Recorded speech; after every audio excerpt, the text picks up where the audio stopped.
السلام علیکم ورحمۃ اللہ وبرکاتہ۔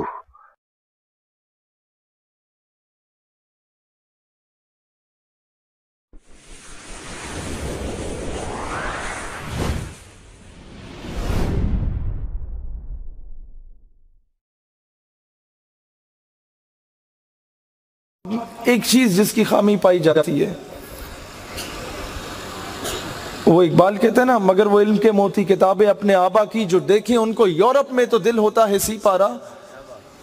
یہ اب اس کی طرف آئیں، نیو یارک ٹائمز، چلیں، گلف وار ہوئی، اسرائیل نے بری طرح شکست دی، تمام عرب ممالک کو تباہ کر دیا۔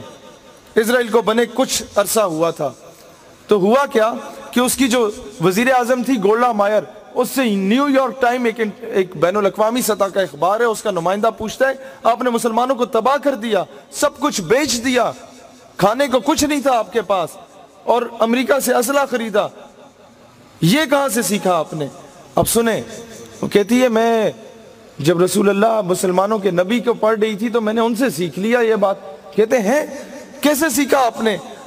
وہ اب سنیں غور سے، وہ کہتی ہے کہ میں نے یہ پڑھا کہ جب رسول اللہ علیہ السلام نے پردہ فرمایا تو گھر میں چراغ جلانے کو تیل موجود نہیں تھا، لیکن گھر کی دیوار پہ 9 تلواریں لٹک رہی تھی۔ مجھے یہ سبق ملا کہ مسلمان کے گھر میں بھوک پیاس کا عالم ہو سکتا ہے، مسلمان اپنی غیرت پہ سمجھوتا نہیں کر سکتا۔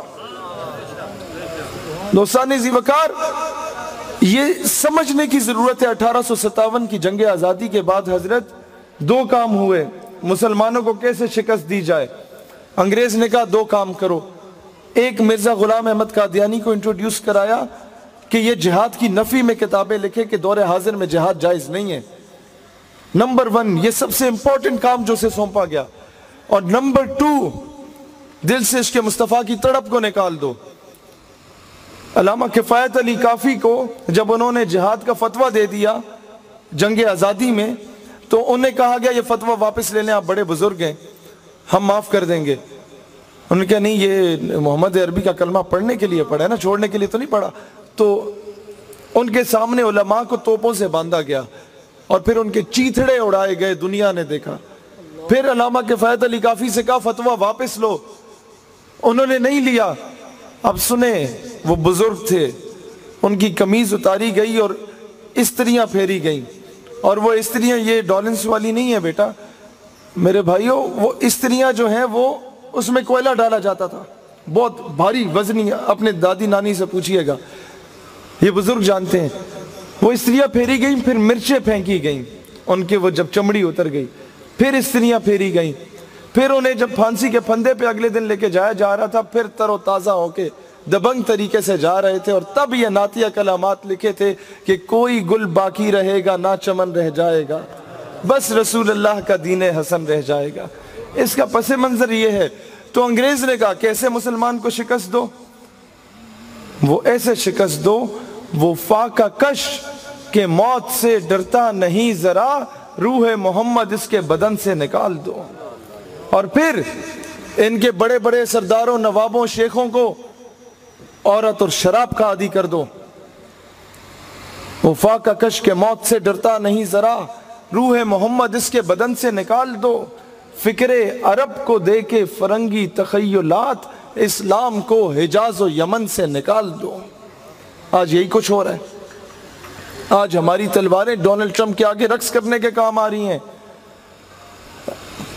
ایوبی نے کہا کہ جب مسلمان کی تلوار پہ عورت اور شراب آ جاتی ہے تو وہ زنگ آلود ہو جاتی ہے اور وہ حکمران بے غیرت ہو جاتا ہے، پھر وہ تلواریں کشمیر، برما اور فلسطین کے لیے نہیں اٹھتی۔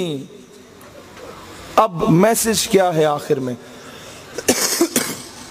جو پیغام میں دے کے جانا چاہتا ہوں، جو مائیں بہنیں سن رہی ہیں ان کے لیے بالخصوص کہ آنے والی نسلوں کی تربیت آپ لوگوں نے کرنی ہے۔